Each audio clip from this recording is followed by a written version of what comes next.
You are listening to the New Book of Daniel podcast. Well, hello and welcome to the New Book of Daniel podcast. My name is Daniel Bobinski, and I will be your host on this adventure. Today we have with us a special guest, Miss Anna Timmer, Mrs. Anna Timmer from the great state of Michigan. She is a business owner. She's a writer. She's a colleague of mine over at uncoverdc.com. And you probably know her as that lady from the town hall with Justin Amash in Michigan, where she gave him an earful. Let's welcome to the show right now, Miss Anna Timmer. Anna, welcome. Hi. Well, thanks for having me, Daniel. So I wanted to get back in touch with you. We've done a podcast before, and lately we've been seeing a lot of stuff happening in Michigan. You and I first talked when this whole COVID thing was just starting. Yeah. And it's now been going on, and your governor has been No end in sight. Oh gosh, your governor has been one of the four who I think are the worst in the nation. Yeah, and absolutely. You've been suffering under this, so I wanted to get your opinion because she's becoming more draconian. Right. Even now. So kind of give us an update on what's been going on for the past 6-8 months.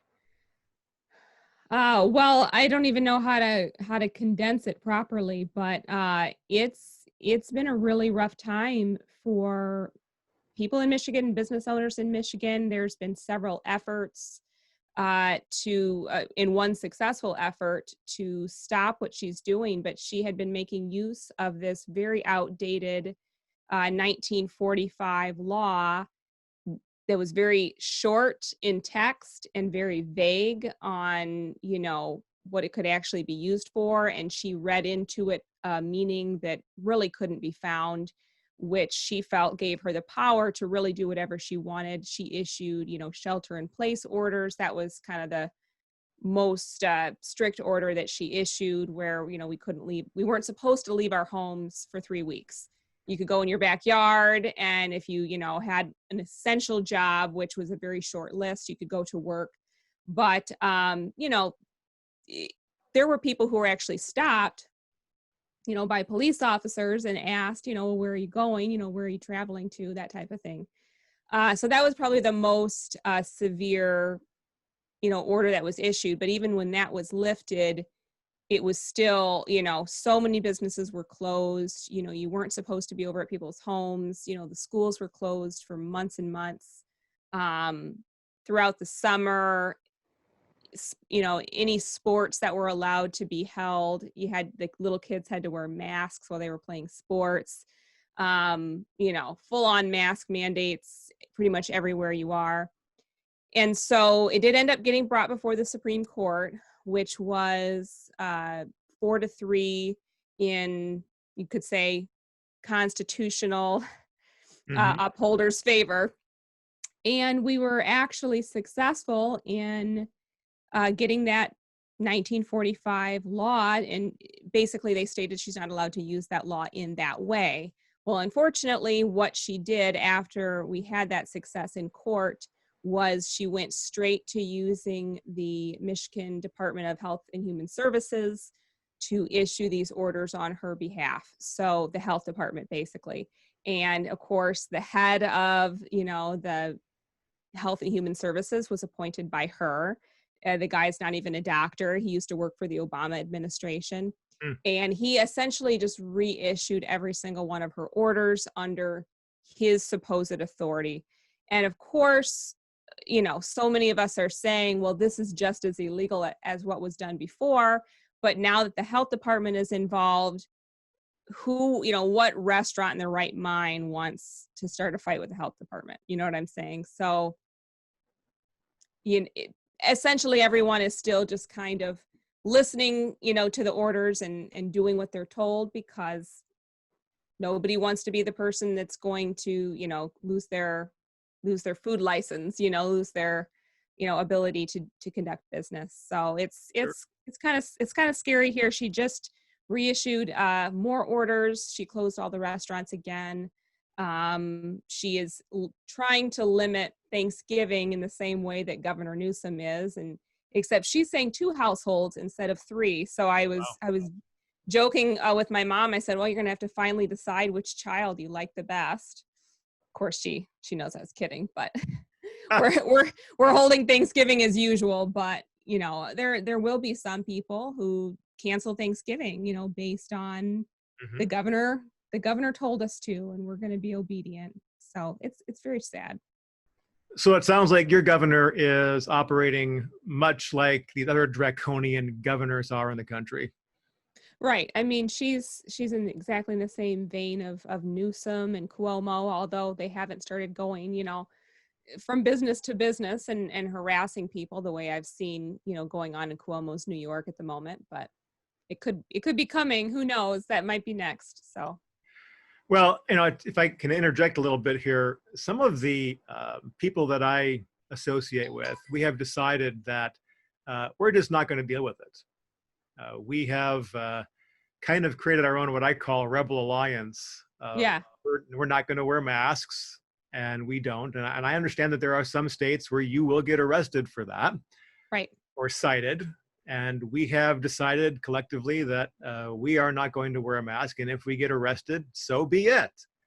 Right. But we need to make the stand. We need to Right. stand up for the rights. And I'm willing to take it to court. I'm willing to say, hey, wait a minute, these are not constitutional rules. They may be rules, but they're not laws. Right. And laws I'll follow. If my my elected representatives come together and they issue a new law, then that becomes a law. Right. But these edicts that are coming down, I don't think they're constitutional. They aren't. Absolutely. In fact, in Michigan, you had the barber, the old guy who was in his 70s, who's a barber. Yeah. And he prevailed in court. And he won. Right. And over, we're seeing that when people take this to court, the court finds in their favor and not the state's favor. Right. So I just want to encourage people, you know what? Where do you draw the line? Do you just give up and say, I'm too afraid of spending a couple nights in jail? Or I'm too afraid of having a fine and having to go to court and fight for my rights? Right. Or do you stand up and say, no, we're going to be bold? And to be clear, I absolutely agree with you. I've taken a little bit more of a nuanced stand with that myself, just because I really have seen with these, or not just with Whitmer, but with so many of these governors, I have seen them try to drive a wedge between small businesses and the people who support them. And one of her, edicts was that the restaurant owners and the business owners themselves had to enforce the mask mandate onto the customers. And it instantly hit me. They want us to fight with each other so that we won't go out and support small businesses in our communities. And then, the small businesses will suffer and shutter their doors. Whenever you have more dependence on the government and you have more people in poverty, then they're going to get more votes because people are going to vote for the federal relief. They're going to vote for whoever is willing, to increase the unemployment stipend and all that type of thing. So I choose to wear a mask when I go into businesses because I don't want to make the 18-year-old girl who's at the front door, the host stand, have her stomach sink, when she sees me come in, because she knows she's going to have to confront me or she's going to lose her job. So while I personally, at my business, I have a brick and mortar business in Michigan, and I've told my employees, you do not have to confront anybody. I don't expect you, I don't expect you to do anything whatsoever. You don't have to wear a mask if you don't want to. You don't have to tell anybody to wear a mask. You do whatever you feel comfortable with so that you feel safe, and they're very happy, that I take that stand. But, and I don't ever wear a mask, when I'm just I see these people, on the streets, just walking along past people, they're wearing a mask. I don't ever do that kind of thing. But when I do go into a small business like a hair salon or a restaurant, I do wear one, and it's not because I personally am worried that anything's going to happen to me. Actually, they removed, once the Supreme Court struck down her orders, they removed the personal fine for, individuals not wearing a mask. Now it's just they're going to take the license of the business is what they're threatening. So I don't want to have to make, some young girl. And then those are the places I go. I go to hair salons and I go to restaurants, and it's mostly young girls who are working there. And I don't want to make them feel like they're Sure. going to lose their job if they don't fight with me. And I suppose I should put a caveat on there to some degree. In fact, is you're a mother of a young child, you've got, a young baby at home, and so you have to worry about that. I'm Right. fortunate, my daughter is 18, just turned 18, so my Yeah. wife and I are unencumbered with that burden. Right. But those who can, I believe, should stand up. Absolutely. Yeah. Yeah. And, and if there was a restaurant or a salon somewhere that was refusing to do the mask mandate, and a restaurant that was refusing to close their doors, I would be there so fast, supporting them, financially. There really aren't any that are taking that stand locally to me. But, that might change because we've already had 2,000 restaurants close permanently in Michigan Mm. due to the previous lockdown. The restaurants around here, they're very downtrodden right now with this new 3-week shutdown. I think everyone knows it might be extended, but even just the 3 weeks alone during the holidays, this is some of the best time for restaurants Mhm. to make money. And I waited tables for 7 years. Once New Year's Eve, New Year's Day is over, it is so dead in restaurants for months. And, they need that income in November and December to kind of coast them through that time. So I'm hoping that somebody takes a stand and says, hey, we're going to be open anyway, and come what may, they'll have a ton of people rallying around them to support them financially if they choose to do that. Yes, and it's on a personal level to that effect. My wife and I have decided to go out to eat more often. We normally don't go out to eat. I've Yeah. probably gone out to eat more often in the last 6 months than I have in the last 6 years. Yeah. And we've decided to be heavy tippers. Yeah. So, which That's makes great. our servers are really happy when they see us come back to these places. And we go to restaurants that don't require a mask. Yeah. We have, our little club that we kind of know who we pass around what restaurants are not requiring masks. Right. Go, and we visit those places. And Yeah. like I said, we tip heavy, so they allow us. The servers do. Yeah. We want to keep those restaurants going. Yeah. No, I think that's great. So tell me a little bit about what's happening with the election in Michigan. We have, Yeah. we saw Michigan soaring, way great for Trump on election night. And we've now seen lots of news reports come out. Sidney Powell has been releasing her Kraken, the Kraken. Yeah. And I'm so glad to see that. Yeah. But I was shocked to see the magnitude of election fraud. Yeah. And I've written about this little background on this. I did a column at Uncover DC called "Voter Fraud Should Equal Treason." I guess what I really meant to say, I didn't separate it at the time, was it's really election fraud. Right. Think about voter fraud as an individual, election fraud being a coordinated effort with a large group. Mm-hmm. The election. I think that's what's been happening with this Dominion software. And I don't know, It's more than one type of fraud, certainly. definitely. Yeah. But the guy, was it Eric Coomer with Dominion, who was discovered to have been on one of these Antifa chats, and he was like the VP of this Dominion software, and he said on this call that he fixed it, so there's no way that Trump can something win. So he basically confessed on this phone call to that effect. Tell us what's been going on with your studies. You told me that you were doing a little research. What's going on with that? Well, so I first came up with the idea when I realized that Michigan went for, of course, going back to 2016, Michigan went for Trump it went for the Republican for the first time in many, many years.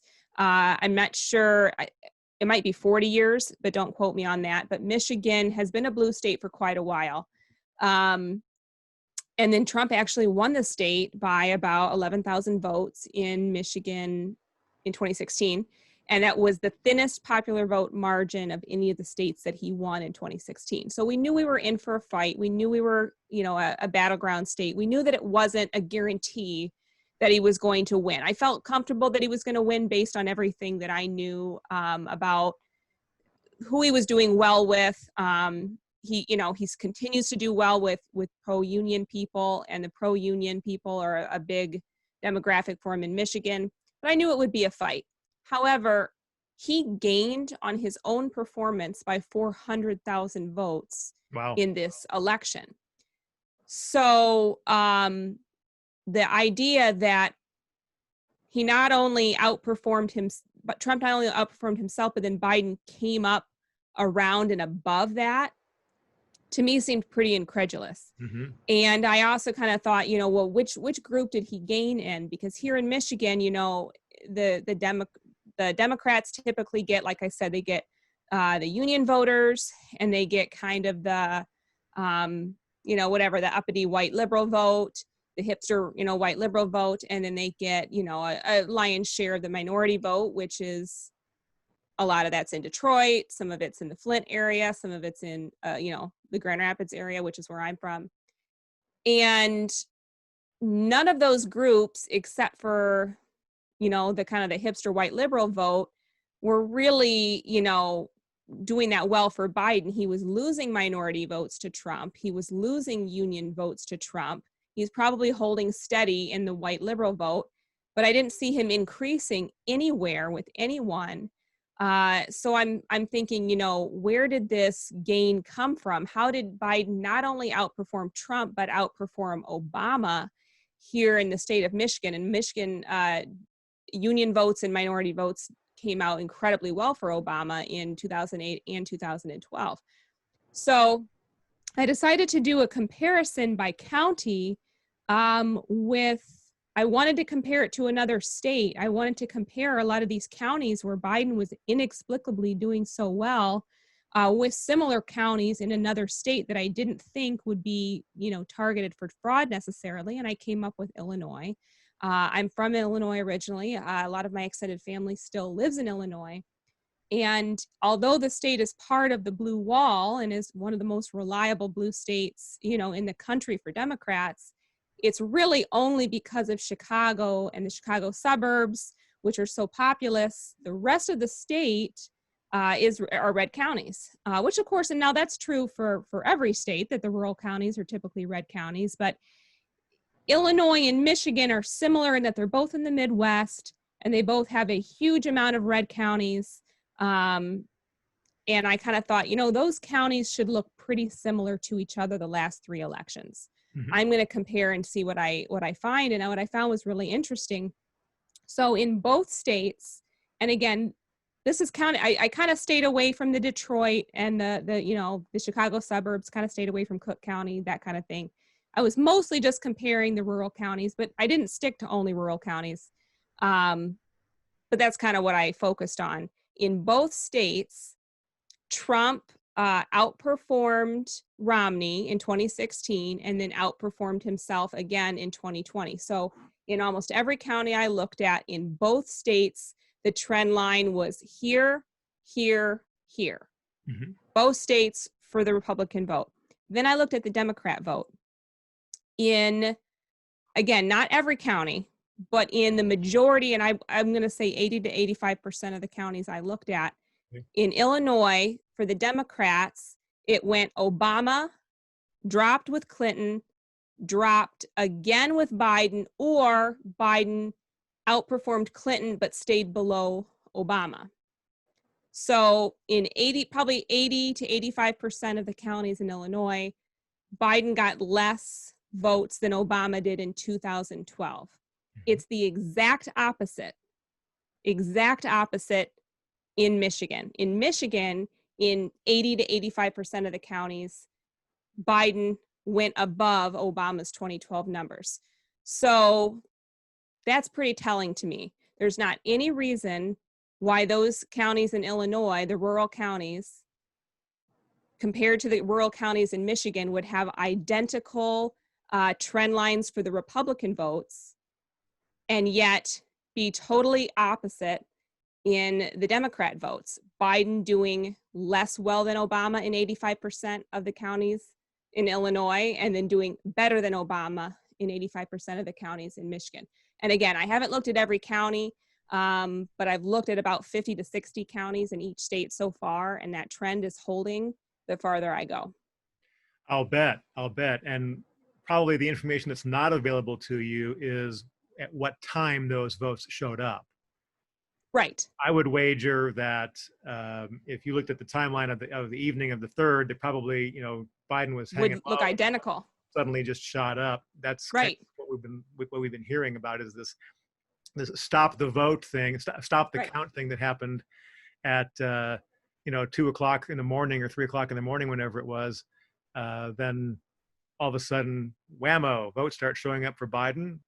But what I've been trying to get people to look at, people who are just the more skeptical types, just explain these statistics. Look at these statistics. Can anyone give me a good reason why Biden would be outperforming Obama in Michigan but not in Illinois? And you can't just use the turnout explanation, because again, the Republican trends are identical in these two states, and then it's just the Democrat votes where things shift. And if it's just a high turnout election, well, the high turnout should be in both states. So just this statistic, and of course so many others, we can't seem to get any answers from anybody. Give us an explanation. They keep saying over and over again, there's no evidence of widespread fraud. Give us an answer for these statistical anomalies, because they're numerous, and the anomalies are absolutely widespread. And I guess that depends on how the social media platforms define evidence. Right. Because they're very famous now for saying, well, there's no evidence of this. And of course, the social media, the Marxist media is saying the same thing. But I think what you just described is clear evidence. Right. Right. So again, I'm trying not to be overly pessimistic or optimistic. What matters at this point is what can be, proven in court. And that's the key. When I say clear evidence, it's not hard proof. Right. But it's evidence. It's definitely a lot of smoke. Right. And that's the problem is we can't sit down. You and I don't have the capability to go through those records and show that. But from what we understand, thankfully, is that they have acquired some of these machines, and they can go back and check when these things happened. And I think that's going to be the kind of evidence that shows up in the court cases. Right. And, that was one of the questions that I had, if the allegation that Trump's lawyers are making is that there's issues with some of these voting machines, why can't we run tests on them? We have the machines. Shouldn't we be able to get a court-ordered, test run on them? Is it possible? Can we find someone that's able to change these votes? Because if you could, show evidence to the court, hey, we hired this guy to run this test, and look, he was able to drag votes from one folder into the other, that to me would be smoking gun evidence. We right saw there. Evidence of that. I think it was a CNN video that someone had shown me a clip of, where the vote numbers changed. The exact same number of change went from Trump to Biden instantly. Just bink. It's like he lost 4,700 some odd votes, bink, and suddenly Biden goes up the same number of votes, and it happens on the screen just like that. Yeah. How does that happen unless someone's clicking the buttons? Yeah.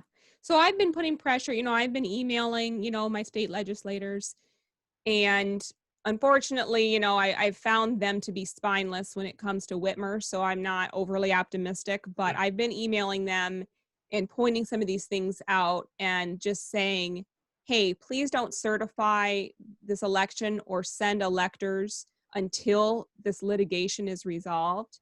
And I did get a response from my state rep just saying that she's taking it seriously and that, they're running investigations. And I just emailed her back again. I said, I appreciate everything you're doing, but I would like you to promise that you're not going to send these electors until the litigation is complete and the investigations are complete.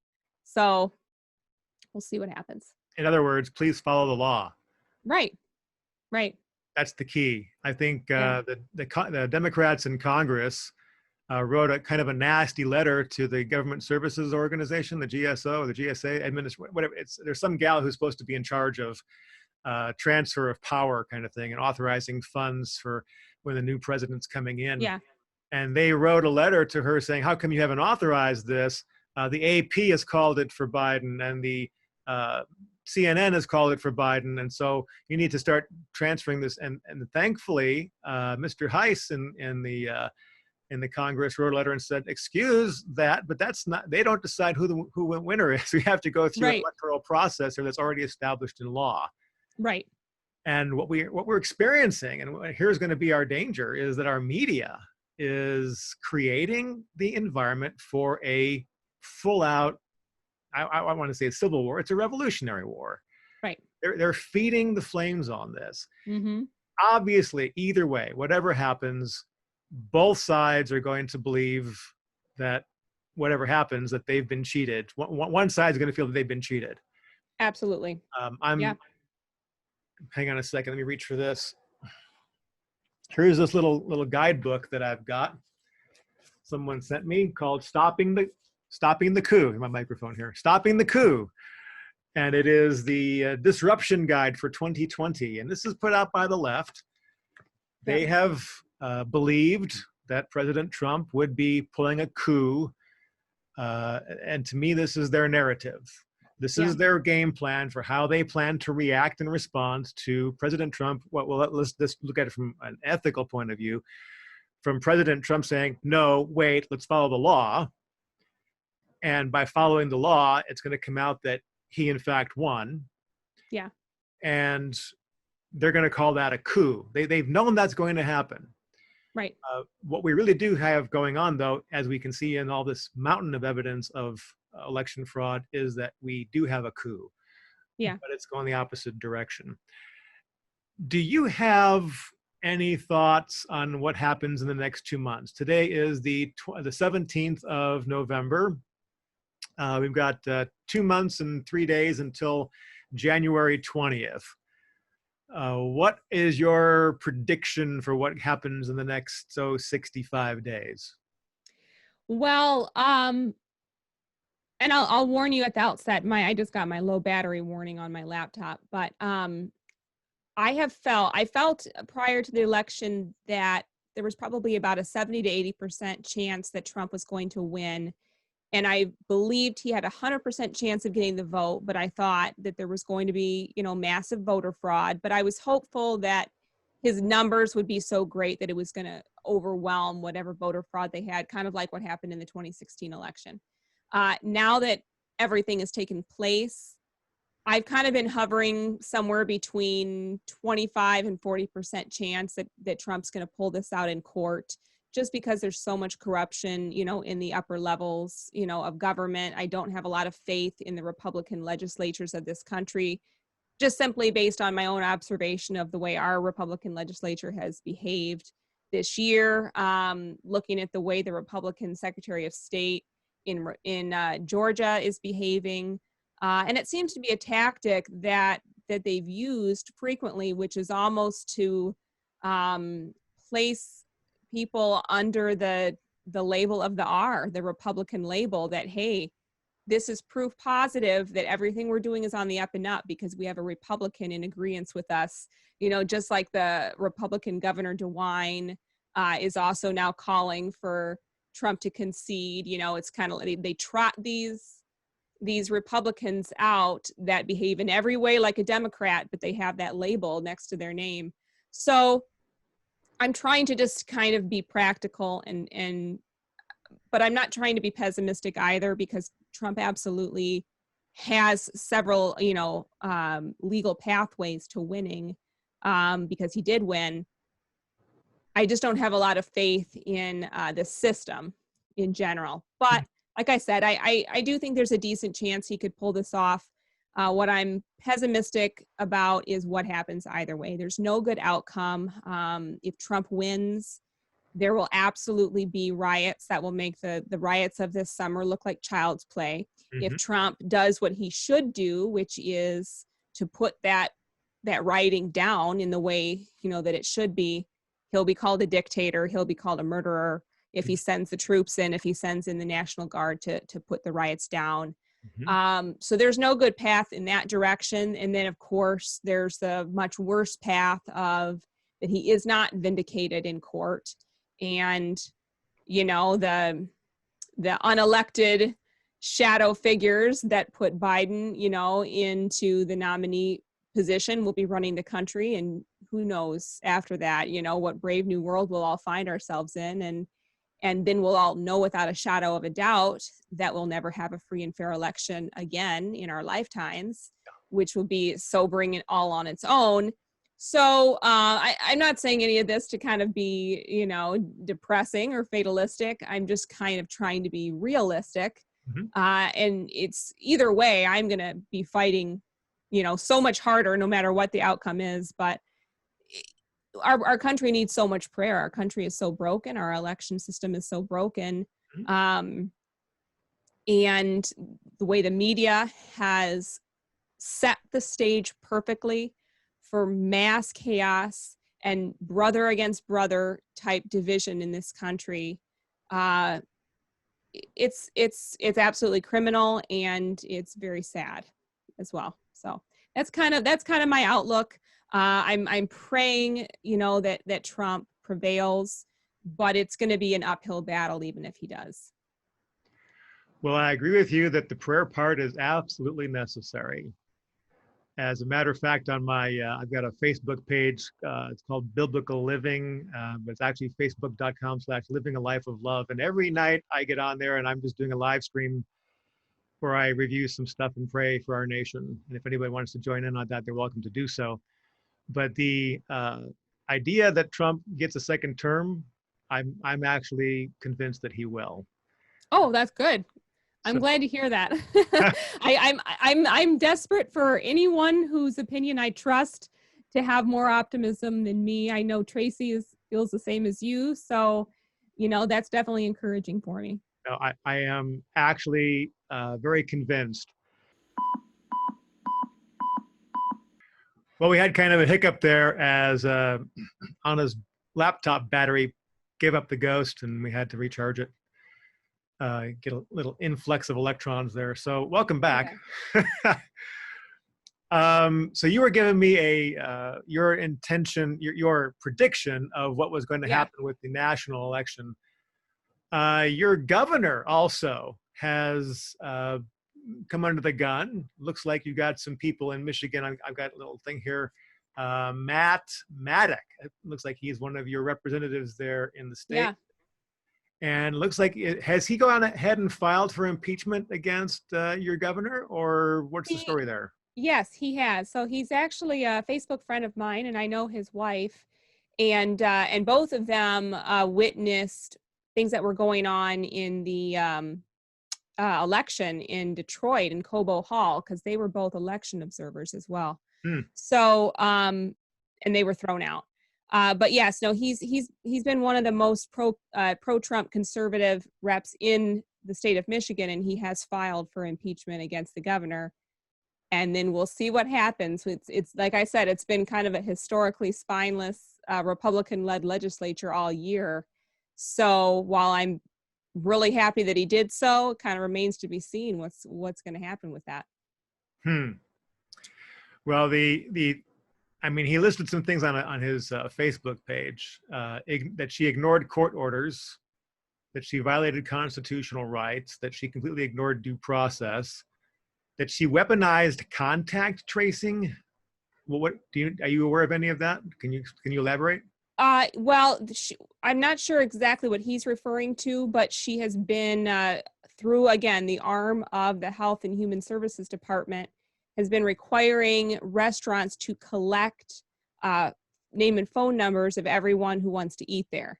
So, of course, most people have been just giving fake numbers and if that ever happens to me, my name is Jenny and my number is 867-5309. Yeah, I'm pretty sure I think that's the number I gave last time I went out to eat. Most people just think it's a complete joke, but the intention on her part is a little bit less humorous. And I don't know everything in the contents of his filing, but as Steven Crowder has mentioned, because he's really been focused on Michigan because he has a lot of family there, she still won't release the nursing home data. She was one of the governors that was putting COVID patients in the nursing homes. She still won't release the data of No. the deaths and which nursing homes they were in. She released a partial amount and not the full data. So she absolutely should be impeached, and there's plenty of cause to do so. It's just one of those things where you have to have a legislature with a spine to see it through. We So, do not have a country if we don't follow the laws. right. You know, it's so And that's what my fear is. My fear is not what Trump's lawyers have or what evidence there is, against Governor Whitmer. My fear is the people who are in the positions to, adjudicate it. well, the money is flat out a motivation for some of these people. It shocked me, like here in Idaho, we had we have a part-time legislature. They meet January through March. Okay. And come to find out, they wanted to have a special session. Come to find out, they couldn't call themselves into session without the governor's approval. I'm going, what's up with them? Wow. Yeah. And the governor wouldn't let them come into session. And it wasn't until our governor, so I've been in touch with some of our representatives, and they're going to try to Is get that in your constitution? Yeah. Is that in Idaho's constitution? Yes. Wow. So that's going to get changed, I think, in this upcoming session. Good. But our governor tried to pull this shenanigans where he wanted to get immunity for all the stuff that he's been pulling. And so I've written some columns and done some stuff on that, and have not made some friends with some of our representatives, but made other friends with others. But the point is, he finally called a special session to try to get this immunity passed through. Well, we pushed hard against that, and they ended up with a very watered down immunity, and the politicians ended up not getting the immunity that they sought. So I definitely made an enemy out of a couple people there. But what the House did while they were in session, they did pass a resolution that would end the state of emergency. And they sent it up to the Senate. And the Senate, while in session, the Senate Pro Tem, and I'm going to name this guy every chance I get, Senate President Pro Tem Brent Hill, said that he would not even put it before the Senate for a vote, because it means that the state would lose, and I quote, tens of millions of dollars that the federal government has set aside for us. That's what this is all about. Yes. That's his motivation, that we don't stop this state of emergency because we're going to lose federal money, which isn't even federal money. This is our tax dollars that we're talking about. Right. This is our children's and our grandchildren's and our great-grandchildren's tax dollars that they're going to have to pay for this. And these guys just think it's our national teat. We just squeeze and get some cash out of it. No, that's not how it works. But that is a huge motivation for some of these legislatures. Right. Well, and Whitmer and the legislature have both alluded to the exact same, motivation, that their fears are that the money that we've already spent won't be reimbursed, by the federal government if we don't have the state of emergency. And so our legislature actually extended the state of emergency way back in the spring for that reason. And thankfully, due to enough pressure, they didn't extend it again. But then that's when she just started using that 1945 law. So, again, I'm cautiously optimistic on, multiple fronts, but I need to see a lot more people not caving into pressure than what I have been seeing in the last few weeks.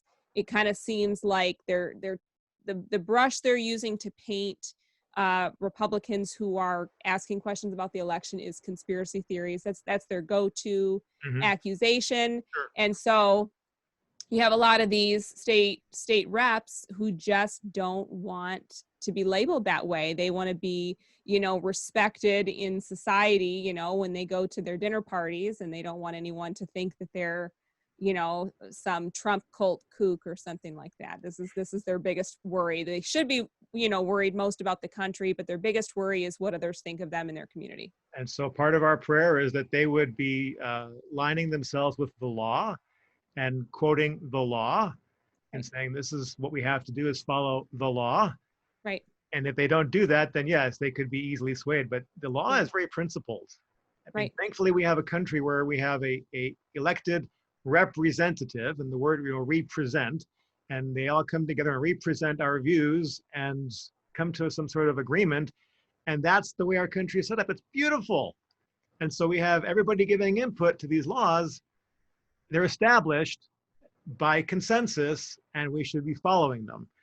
Yep. So I think I call it an excuse, but it shouldn't be an excuse. It should be a stance for principle to say, we're following the law. Just like Congressman Heist did when he wrote the GSA and said, you can't give money to the Biden transition because he's not been identified as the president-elect. Not until And that laws happens. matter. Not until that happens, until we follow the law, does he get any kind of transition money or any kind of special briefings? Because he's not the president. Right. Absolutely. We need to stay I think call to prayer for those who are believers, that the corruption gets exposed, that truth becomes known, and that our principled legislators stand up for the law. Yep. I totally concur. That's the key. Yeah. All right. Any final thoughts before we wrap up? I know we got you charged back up on your laptop enough to close this out. I have, and of course it's still low because I just plugged it in for a brief time, and so I do need to wrap up. But I think that everything that you've said, I'm in total agreement with. I think prayer is our number one weapon. The rule of law is our number two weapon, and I encourage everybody who might be listening to this, tune out all of the noise from the media. Tune out the noise from your Democrat friends who are just wanting to argue with you about something that they refuse to even look into. I mean, I don't know a single Democrat friend of mine, on Facebook or elsewhere who will even look at any of the evidence. I've been consistently sharing, things like Tracy's videos on the lawsuits themselves. Mm-hmm. Plenty of statistical anomalies. I've been sharing them. Nobody's commenting. Nobody's reading them other than a few of my Republican friends. And so if Trump does prevail in court, like you said, they're going to use the coup line because none of them will look at it now. So I would encourage people listening to this, don't even bother arguing with any of the Democrats right now because they won't even look at the evidence. We should be, in addition to prayer, we should be familiarizing ourselves with the evidence as much as we have, in our ability, in our amount of free time that we have. That's what I'm doing. I'm, familiarizing myself with the evidence that's in the lawsuits, familiarizing myself with a lot of the data, so that if Trump does prevail, in either case, if he prevails, we can explain to people, hey, look, we followed this all the way from November 3rd. This did not come as a surprise to us. If it came as a surprise to you, that is your fault, not mine, first of all. And then in the worst case scenario, if Trump doesn't prevail in court, we are going to need to be able to show people over the next couple of years exactly what took place. And we are going to have to work really hard to recruit people into Secretary of State positions. Every Republican who has the time should be volunteering as a poll watcher, poll observer, election worker, so that, worst case scenario, if our uphill battle is to make sure this doesn't happen again, that we actually have the tools to do so. Mm-hmm. And I think you nailed it right there, is we need to be recruiting people who can run for office, who are principled patriots. Right. That's the key. You have to understand the value. All the way down the ballot. All the way down to dog catcher. Right. Someone who wants to preserve, protect, and defend the Constitution of the United States. Yep. It's not a perfect document. It's not a perfect country, but it is the best system in the world. Right. Nothing, no matter what the Marxists try to tell us, it is the best system in the world. Our job is to work within the system and iron it out, to iron out the wrinkles and continue to refine it, to form a more perfect union. Keep moving toward that union. So I think you nailed it. Awesome. Well, it was great speaking with you, Daniel. It was great to have you back. And of course, we're going to do it again. Yeah. We will hopefully in a couple of months we can have a good resolution, and I'll have a better handle on my technology. Sounds great. Thanks for joining us. Awesome. Thanks. All right. That was our interview with Anna Timmer in Michigan. And I'm so glad she was able to come on board. We'll probably catch up with her in January and find out more of what happened in Michigan with her governor there. And hopefully that voter fraud and that election fraud can be uncovered. And also one of the reasons we want to see that happen is so that John James, the senator who was robbed of his candidacy there, robbed of his seat, can be installed into the U.S. Senate. Fantastic man. And I would like to see him sitting in that seat. I want to thank you for tuning in to the New Book of Daniel podcast. If you would like to reach me for any reason, you can do that by sending an email, newbookofdaniel@outlook.com. If you want to get a hold of Anna Timmer, by the way, you can also send me an email. I'll forward that on to her. If you'd like to follow me on any of the social media platforms, just look up New Book of Daniel. It's on Twitter and Facebook and MeWe and Parler, even USA.life. We're on those platforms.